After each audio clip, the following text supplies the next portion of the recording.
ng mas detalyado pang salaysay para maintindihan natin ang buong konteksto po nitong operasyon ng NBI na ito.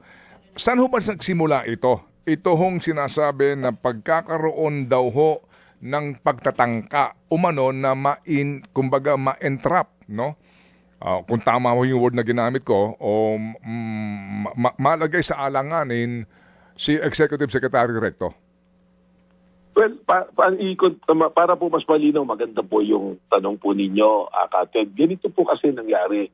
Ito pong subject namin na yung pong talent manager, so to speak, o sabi nga, bugaw po, matagal na po minomonitor po ng NCR, ng aming pong NCR office. May mga complaint na po ng human trafficking sa kanya.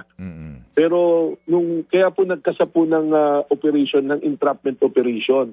Sabi nga po, itong daw taong to, high-end daw po nga, babae, tsaka lalaki, yung kanyang, so to speak, yung iniaalok para po magbigay ng sexual favors. So nagkasa po ng entrapment operation sa isang 5-star hotel pa nga po ikinasa dahil yun po yung setup niya lagi, 5-star hotel or private area po na ganyan. So nagkasa po, nang naibigay na po yung mark money, yung entrapment money po, nahuli po ngayon. Hinuli ngayon itong tao na to, dinala po yung 5 subject na babae sa office po ng NCR. So nang iniimbestigahan na po, dinidinay pa niya na hindi ko naman tinanggap yung pera at saka hindi naman prostitution, PR lang, yun po yung term eh.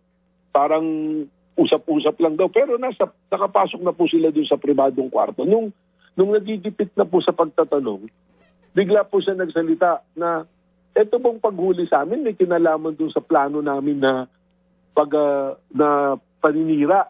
Character assassination po, yung term na ginamit kay Secretary Recto. Yun po doon po lumabas na nung tinawagan ako ngayon po nitong mga investigador na, sir, ito pong subject na nahuli namin, may sinasabi na paninirang gagawin, character assassination kay Executive Secretary Ralph Recto. Kaya sabi ko, imbestigahin nyo, palalimin ninyo, at doon na po nagsalaysay yung plano po nila. Ang plano pong gawin, para po maliwanagan, hindi po ipapain yung babae kay Executive Secretary Recto. Kundi ang gagawin po, kukuha ng statement po yung 5 babae, kukuhaan po ng statement na ang palalabasin po ay si Executive Secretary Recto ay kumukuha sa kanya ng babae. Yung 5 babae na yun, nakuha ni Executive Secretary at sinasasabihin, nagdag-drugs, binubugbog, sinasaktan, nagsapahagaw ng pera. Ganun na po. Yun na po yung ginagawa rito. So, character assassination po. Lumalabas dito, kung alam po nyo yung sa KGB, yung compromat na tinatawag. So, gagawa po ng parandusir na ginawa po nila yon para sirain po yung isang politiko o isang tao. Ganun po yung nangyari dito. Ayun. So, mas naintindihan ko na, coming from you, kung saan po ito nanggagaling, itong istoryang ito na kaninyo ay gusto makuha yung panig ni Ginoong Leviste at saka nitong Ginoong Paras. Saan sila pumapasok ng dalawa? Ito po, dito nagtapat na po, nag-tell all na, sinabi, nung May 26, tumawag sa kanya si dating Congressman Jing Paras. At sinabi na may importante silang gagawin pagmimitingan. So, nag-meeting po sila ng 3 beses sa isang restaurant dyan sa Quezon City. So, yung meeting po nila, doon na nila pinaplano. Meron na pong salaysay na binibigay, naghahanda ng affidavit po. Yung 5, pinapahandaan. Ang humarap po doon sa meeting, ito nga, itong talent manager na to, may dalang talent.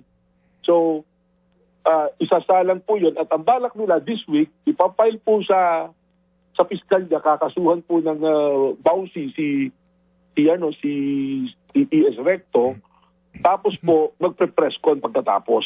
At in fairness po kay Congressman Libiste, he was not present in the meeting. Ang present po si Jing Paras, saka po mga abogado na nagtuturo ng sasabihin at gusto silang ibibidyo na. Tapos doon pinag-usapan yung pera. Doon na po lumabas yung pangalan ni Congressman Yandor Libiste nung sinabi po ni Jing Paras na ang magpopondo, ang gagamit, ang magpopondo ng operasyon ay si Congressman Yandor Libiste. So doon na po pumasok yun. Ganun po yung pangyayari, kaya lumabas po yung istorya. Meron ho ba... Meron pong, Go ahead. Go ahead, sir. sige po. Meron po silang text exchange message sa Viber na nakuha na po namin. Si Jing Paras, tsaka po itong ito pong talent manager. Yung pong panig ni former Congressman Jacinto Paras, ni Jing Paras, ang sabi niya ho daw, sa tamang forum po siya sasagot dito sa aligasyon na ito. At kanya itinatanggi, ang binabanggit po ngayon ni Director Matibag, just for the record, at kami po sa aming programa ay bukas din po sa kanyang panig, just for the record. Ngayon po, Attorney Director, yun ho bang binabanggit nyo na handa na yung affidavit na supposed to be po ay pipirmahan nitong mga umano ay magkikwento against the ES? Yan ho ba ay nakakuha na kayo ng kopya? Wala po. Ganito po kasi yung nangyari dyan. So nag-usap. Tatlong meeting po. July 11, July 15, tsaka July 26 po. Yun po yung tatlong date ng meeting. So kino-coach muna po nila. Kino-coach. Tapos ang balak po, this week magkikita, bibigay yung affidavit. Pag pirma ng affidavit, babayaran sila ng 30%. Pagka-file sa piskalya po, tapos press con, babayaran ng additional 40%. Yung 30% daw, habang tumatakbo yung kaso, dun po babayaran. Yung po yung naging kaso. May sistema po talaga at kasama yung mga abogado. Yung po yung ina-identify namin. Sino yung mga abogado kasama? Kasi may pananagutan din po ito kung totoo po itong sinasabi nga po na disenyo ito. Pero may detalye po kasi ibabalik ko lang po katid, hindi ko nabanggit. Doon sa 5 pong babae na na-rescue, nagkataon pa, isa doon yung isinasama rin sa 5 na ano po na gagamitin na mag-affidavit. Kaya 2 po yung nagtitistigo na parehas po yung istorya nitong talent manager sa itong babae na supposed to be gagamitin. So doon po lumabas yung istorya. Meron ho bang CCTV footage po yung mga meeting na binabanggit nyo na yan? Well, yun po yung ating ginagawa ngayon. Kasama po sa investigation natin na makapag-secure ng CCTV rito. Pero syempre may proseso po yan, Tatib. Kaya kailangan po namin sundan lang po yung proseso niyan. Ngayon, ang simple lang po, kung magsasalita talaga si Kong Jing Paras at categorically sabihin niya, hindi ko kilala yan, wala kami din yung pag-uusap, mas lalalim po yung investigasyon natin. Bakit nagsasalita ng ganito itong mga taong ito laban sa mga individual na yan? Ano po? Sir, yun hong bugaw lalaki? Para po gender correct. Lalaki po yung gender niya pero ano po siya, LGBT po. Okay. Sir, kaninyo, lumabas na lang itong mga kwentong ito nung panahon na nahuli na ho sila on a separate operation, right? Opo. Okay, sige. Human trafficking po talaga yung kaso. Human trafficking. Opo. Sa isang 5-star hotel. Tama po. Hindi kaya itong bugaw na ito, kliyente niya talaga ito matataas na opisyal ng gobyerno? At talaga hong may engagement ng mga talents niya sa mga taong ito, kaya din naman may mga kwento-kwento na na kaya malakas ang loob kasi naging client na nila yung matataas na opisyal ng gobyerno. Well, yung possibility po na yan, tinitingnan natin. Actually, we have the access po ngayon sa kanyang gadget, yung telepono, because that is a subject of the operation. But just the same, we're applying for a cyber warrant para po makita namin. Although, siya naman po, voluntarily, sinishare niya yung mga information doon sa telepono. And I have to admit, Kated, meron pong mga nandun sa phone book ng telepono niya na mga medyo kilala pong personalities. Nitong bugaw? Opo. In other words, contact siya nitong mga personalities na ito kung kailangan nila ng serbisyo ng kanya mga talent. Well, that is something that we cannot assume yet. Basta ang sinasabi ko po, pag nakita po natin yung kanyang cellphone, yung phone book, makikita natin po, i-check pa rin po natin kung yung pangalan ay tumutugma sa actual na numero. Kaya nga po, sabi ko rito noon, parang Epstein yung pagkatao nito kasi yung mga binabanggit na pangalan, nung unang kinakausap natin, may mga ano po, May mga kilala talaga, mga men in uniform, mga matataas na tao, mga negosyante, mga politiko. So, yun po yung isang tinitingnan po natin dito, Kated.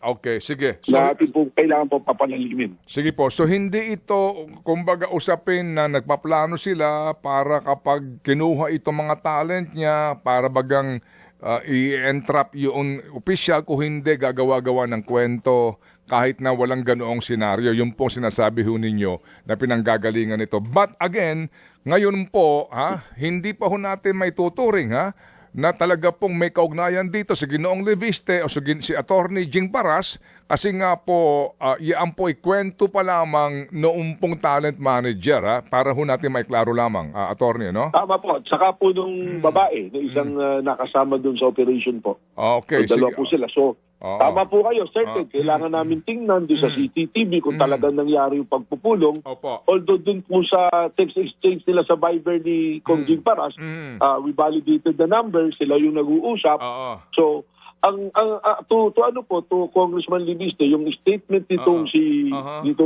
atong talent manager, pwede nating masabing hearsay pa dahil nanggaling kay Kong Jing Paras. Pero yung sinasabi po nilang nakausap si Jing Paras, that is direct testimony na pwedeng i-deny po ni Kong Jing Paras at ng mga abogadong kasama po rin sa pagpupulong. Although may corroboration na po yung testimony nitong talent manager, dahil yung talent po na isang kasama doon, parehas po sila ng storya. Ano po? Ito pong talent manager na si... naku, munti ko na mabanggit yung pangalan. Yung pong...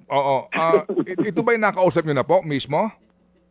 Nakausap ko po mismo at narinig ko po yung kwento niya mismo. Opo. Tapos kaya po yung isang network nagkaroon ng exclusive sa kanya at saka doon sa hindi po namin pwede advice po ng lawyer yun para may lawyer po siya. May lawyer na po siya tumatayo.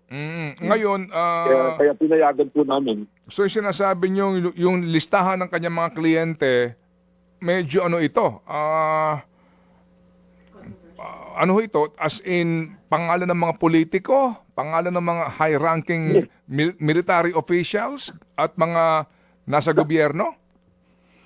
Sir Ted, ko lang po, wala pong listahan ng kliyente. Ang sinasabi ko lang po, nung kapan-checking doon sa phone book, lumalabas may mga personalities na okay. kilala rin sa phone book. Ano po? I'm sorry. I'm sorry. Wala siyang blue book.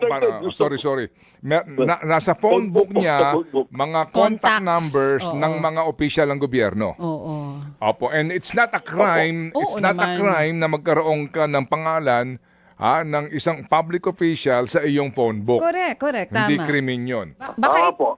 Opo. Direktor, may isa pang listahan na binabanggit Listahan daw ng possible target aside from ES Recto. Meron daw? Isisiwalat niyo po ba ito?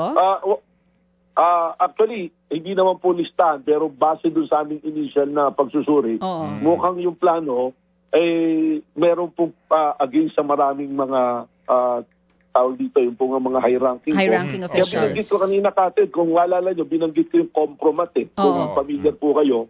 Yung sa KGB yan, that is an operation done noong the 1950s Yung pong isang civil servant dyan, yung si John Basal, na ginawa po niya. Kinuha siya ng mga nung tawag dito, entrapment, na kasi yung pagiging gay noon yung pagiging LGBT noong sa British is being punished, so nilagyan ng honey trap. Tingnan po, para yung po nanggaling yung honey trap, sunod-sunod po yan Yes, Ang sir. pinaka-recent po, sir, kung maalala nyo, yung kay President Trump, di ba po? Oo. So, ganun po gumagawa po ng do-share ba na tawag na parang compromising para sirain po yung isang isang politiko. Noong ito po yung pattern na nakita namin, itong compromise na ginagamit po ng KGB noon. Oo. Direktor, sino pa daw ang ibang target? Wala po kasi kinabanggit over the weekend dun sa balita. Hindi ko po mapangalanan na details kasi po we are in the process of validating po. Okay. Ang malino po kasi talaga na napangalanan dito ay si ES Recto. Ang third pa nga nila doon sa pagpupulong, Senator Recto pa Yung po Okay. yung pagkakaano nila, pagkakabanggit po. Okay. Okay, Director, sige po. oo. Last na lang po. Kasi meron pa tayong happy hour Yes, dito. oo nga Parang, Huli na lang. Dalawang bagay po. Director, yun pong mga babae, ano po ba ito? Mga artista, ano po sila? Talent po? Ano ibig sabihin ng talent para lang po mas malinaw? Well, mga ano po actually, hindi ko po nakita personally yung mga babae po doon lang sa interview na pinakita sa akin sa video. Pero ang report po dumating sa akin, meron po medyo mga gumagawa-gawa po ng mga pelikula. Yung lumalabas po sa isa pong hindi po Netflix, basta I cannot mention po yes, siguro yes, yung yes, we to be understand. fair. Oo. Pero yung po yung medyo kilala Platform, na grupo, yung po yung referral din sa grupo na yun. Opo. Okay. Ayun, tama po, platform. So, medyo ganun po. Saka may mga modelo. Ganun po ang sige po. profile po nila. Okay, ito last na lang po talaga. Attorney Melvin, last time kasama po namin kayo. Tungkol po dun sa mansion na naghingi na po ng patawad Yun pong nag-post na social media content creator. Ano pong plano nyo doon? Opo. Magsasampa pa rin po ba kayo ng kaso? Yes po, DJ Chacha, piniprepare po nung aking lawyer yung kaso against sa Sasot. Lalo na, inadmit niya po na gano'n. Kasi the damage was done Medyo hindi po maganda na practice So I appreciate na nag-apologize pero binalita tapos ginawang content na po ng kung sino-sino. Paano na yung mga hindi nakabasa, nagkaroon na po ng judgment po sa atin So we should not tolerate po yung ganito. Kailangan po papanagutin po natin. Yung mga video po na amin napapanood relevant to this case po ng honey trap, saan po galing yon? Saan galing yon? Yung pong video ng paghuli po ba? Sinasabi niyo po? Itong pinalalabas nga sa media, itong may mga kababaihan, saan po yun? Meron pong naka-body worn camera po yung atin laging mga operatives. So, tapos we can provide naman po yan sa mga nagko-cover po. So, kumbaga po, parang pinadadaan yung mga kababaihan and then yung sinasabi na mga tumatangkilik sa umano'y kanilang serbisyo, ito ho yun, nanonood lang sa kanila, ganun po yun. Well, yung video po ba ng paghuli yan, sinasabi nyo kasi yung po yung meron kami. Ito ho yun, ito yung video ngayon, may mga nakaupo po sa isang sofa. Itong kababaihan, ito po yun. Ay, hindi po sa amin galing yan So, we have to check. Ang sabi kasi po, nangyari po lang doon sa NBI NCR NBI NCR po nakalagay.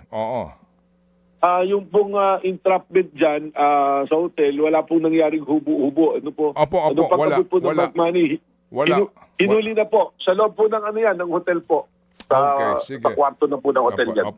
Just to be clear. Sige po, salamat na marami, Director, sa inyo pong pagliliwanag sa issue Maraming salamat ito. po.